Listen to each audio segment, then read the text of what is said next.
بسم الله الرحمن الرحیم. د هرات ملي ټلویزیون معزز لیدونکو په سلامونه مو هرکلی کوم. نن یو نه یکشنبه د 1444 هجري سپوږمیز کال د ذوالقعدې د میاشتې شپږمه نیټه ده چې د 1402 د غبرګولي د 9 نیټې سره برابره ده.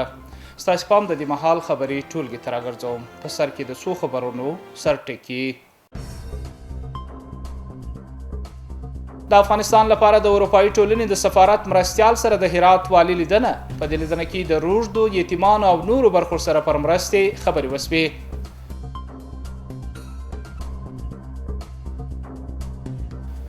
مدینې منورې ته د حاجیانو د لیږد پیل په لومړۍ الوتکه کې 346 تنه مدینې منورې ته ولېږدول سوه. او د عالمانو شورا په غونډه کې د ګذر وکیلانو سره مشورتي غونډه. په دې غونډه کې د ګذر وکیلانو غوښتنې او نظرونه واورول سوه.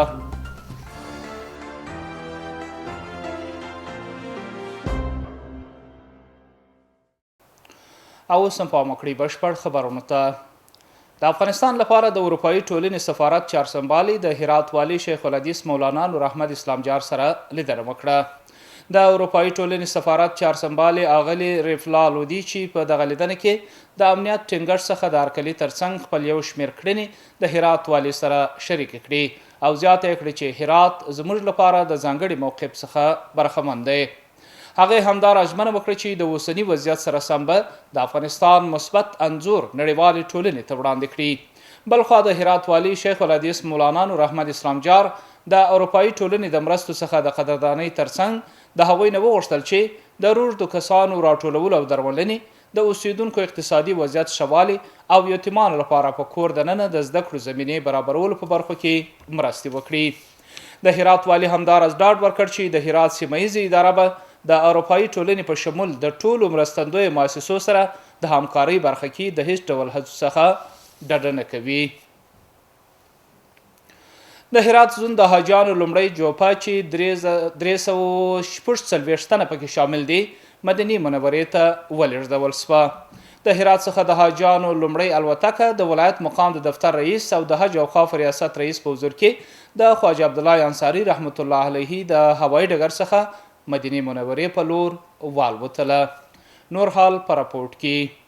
د هرات څخه د حاجیانو لومړی الوتکه د ولایت د دفتر رئیس مولوي نجات او د حج اوقاف رئیس مولوي نجیب الله کورخي په حضور کې د هرات د هوایي ډګر څخه والوتله.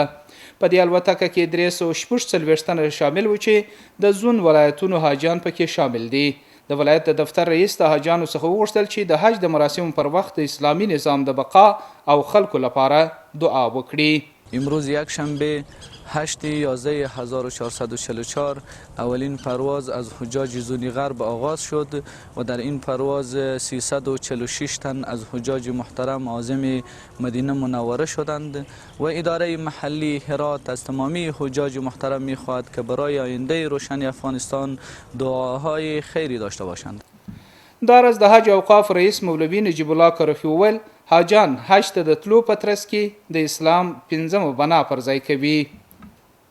نبی کریم صلی الله علیه و سلم فرموده که کسی که حج کنه به مثل که روزی که از مادر تولد بشه از گناه پاک میشه. دوستان عزیزان من و شما همونطور کسایی باشه که حج اونها حج مقبول و مبرور باشه و حج اونها به درگاه الله متعال قبول شده باشه و از گناه پاک، پس در همین میدان هوایی تشریف بیاورند و خوشحال و سرفراز به خانه‌های خود باز بگردند. په نظر کې د سږ کال څخه د پاسه 50,000 حاجان د لویدیځ زون څخه د حج فریضې ادا کولو لپاره سعودي عربستان ته سفر وکړي. د ګذر وکیلانو په حضور کې د عالمانو شورا په غونډه کې مشورتي ناسته جوړه شوه. په دې ناسته کې د ګذر وکیلانو خپل نظرونه او غوښتنې وړاندې کړي. په دې غوښتنو کې په ټولو ناحیو کې د انکشافي پروژو په یو شان پلي کېدل شامل دي چې د عالمانو شورا د غړو سره شریک شوه. یک موضوع خدمت علمای جدید به عرض برسانم برداشتن عرفهای ناپسنده که مشکل حاد مردم هرات است.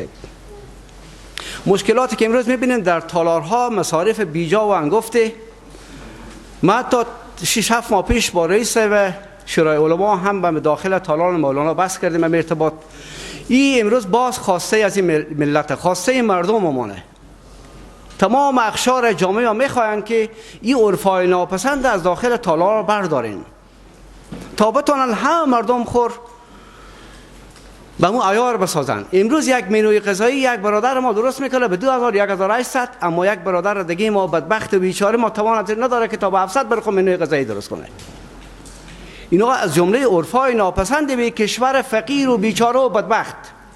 پیشنهاد ما به مسئولین اینه که به حساب در ارتباط به این مستحقین که از طرف ادارات WFP و بس و مؤسسات خیری که هسته از طرف ادارات زیراب به اونا صحبت شه تا همون کمک هایی که بیشتر صورت میگرفته همونا جریان پیدا کنه. پیشنهادات ما اینه که اگر امکانات داشته باشه که رشد و توسعه پروژه های انکشافی ساختمانی در گذر محلات ما که رشد پیدا کنه، محلات ما، کوچه های ما، کانال های ما که تا حال همونطور مخروبه افتاده است اونا ساخته شه، کوچه های ما جور شه تا که سهولت برای مردم ما ایجاد شه و مردم ما از مشکلاتی که در قبل بود دچار بوده امروز مرفوع گرده مشکلات آنها. دار از د عالمانو شورا استازي د دې ناستې موخه د خلکو د نظرونو او غوښتنو اورېدلو بلل چې غږ به تر مسئولو مقاماتو په هرات او مرکز کې ورسول سي. امروز با کلاه گذر و عده‌ای از رؤسای شورا علما خواسته بودند تا که با آنها یک نوع معرفت پیدا کنند و ارتباطی باشند در بین ملت و شورا تا همان کدام مشکلی که برای ملت برسه یا کسی به نام مجاهد یا به نام از که برای ملت کدام خیانتی بکنه یا ظلمی برای ملت برسه از طریق وکلای شورا و رؤسا به شورای ولایتی بالا ما رسانده شده تا که به فکر حل از این مسئله بشه. د هرات د عالمانو په شورا کې مسؤلان وایي دا غونډې به پرله پسې د خلکو د ستونزو د اورېدو په موخه ترسره کیږي. د کرنې مسؤلینو او د ملګرو ملتونو د خوړو نړیوال سازمان د یو شمېر کروندګرو د کرهڼو او کرنیز څېړنیز فارم څخه لیدنه وکړه. د مسؤلانو په وینا په تیر کال کې د 90,000 کروندګرو لپاره 4,800 ټنه اصلاح شوي تخمونه او 10,000 ټنه توره او سپینه سره د زون 4 ولایتونو کروندګرو باندې ویشل شوي دي. یو شمېر کروندګر وایي که چیرې د دوی ته کیمیاوي سره او اصلاح شوي تخمونه وړیا او یا په ټیټه بیه وویشل سي نو د دوی کرنیز محصولات به لا ډیر سي. نور حال په راپورټ کې د کرنې ریاست مسؤلانو او د خوړو نړیوال سازمان مسؤلانو د انجیل په ولسوالۍ کې د اصلاح شوو تخمونو د حاصلاتو څخه لیدنه وکړه. د یادو مسؤلانو په وینا دوی تیر کال د ولسوالیو کروندګرو ته اصلاح شوي تخمونه او کیمیاوي سرې ویشلي دي. دیپارتمنت های مختلفی در بخش فارم تحقیقات داریم. یکی دیپارتمنت اصلاح نباتات که تحقیق توافقی را کار میکنه. تحقیقات اگرونومی که روش های کشت، مقدار تخم ریز، دفعات آبیاری، مقدار کود، تاریخ‌های بذر کار میکنه تا بتونه نتیجه مثبت به دست بیاره و معلومات خود از طریق مدیریت ترویج به دیاقین محترم پیشکش بکنه. په همدې حال د اصلاح شوو تخمونو د ویش شرکتونو مسؤلانو ویلي په تیر کال کې د کروندګرو 80% اړتیاوې پوره کړې دي او هغوی ته تخنیکی سلا مشورې هم ورکړې دي. به افغانستان به مجموع تخم‌های محلی بوده، لوکال بوده که او در مقابل امراض هم مقاومت نداشته و به علاوه از حاصل از او بسیار پایین بوده. مثلا اوسط حاصل تخم‌های لوکال یا محلی را که بگیم بین 200 تا 250 کیلو یا نهایت 300 کیلو، یعنی 250 کیلو بالاتر اوسط نبوده. تخم‌های اصلاح شده را اگر طور اوسط بگیم به 800 تا 900 کیلو تا 1000 کیلو طور اوسط و اگر بلندترین حاصل بگیم که من به می فرم اردوخان تا 2000 کیلو از یک جریب حاصل گرفتم.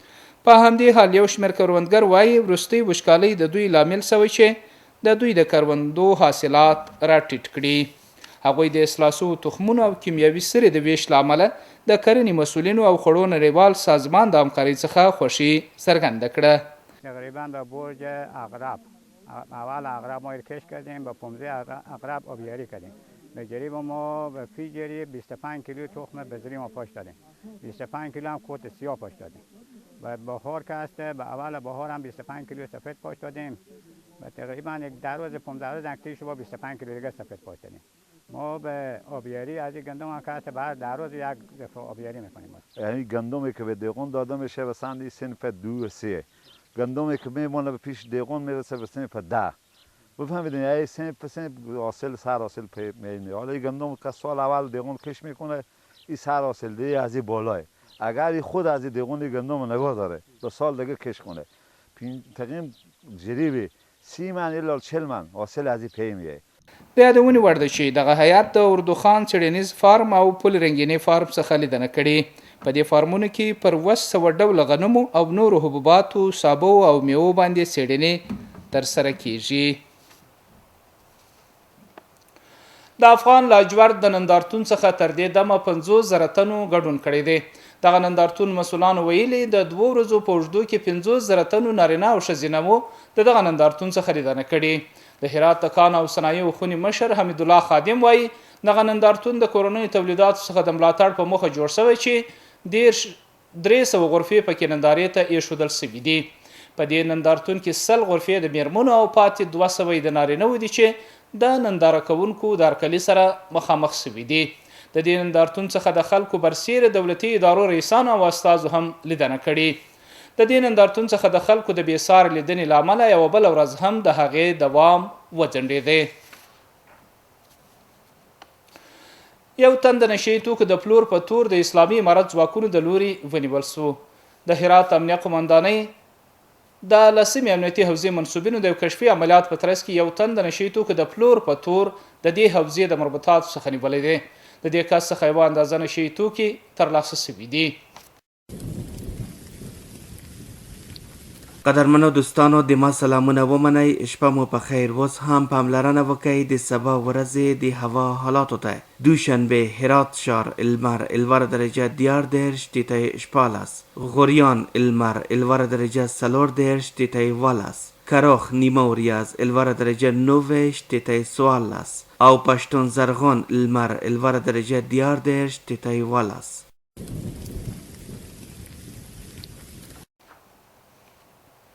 محترم لیدونکو دا خبرونه اوس هم په پای کې یو ځل بیا د څو خبرونو سرټکي. د افغانستان لپاره د اروپایي ټولنې د سفارت مرستیال سره د هرات والي لیدنه. په دې لیدنه کې د روږدو یتیمانو او نورو برخو سره پر مرستې خبرې وسوې.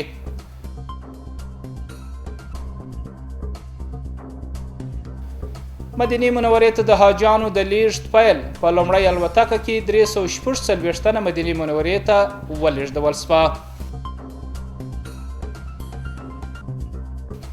او د عالمانو شورا په غونډه کې د ګذر وکیلانو سره مشورتي غونډه. په دې غونډه کې د ګذر وکیلانو غوښتنې او نظرونه واورول شوه.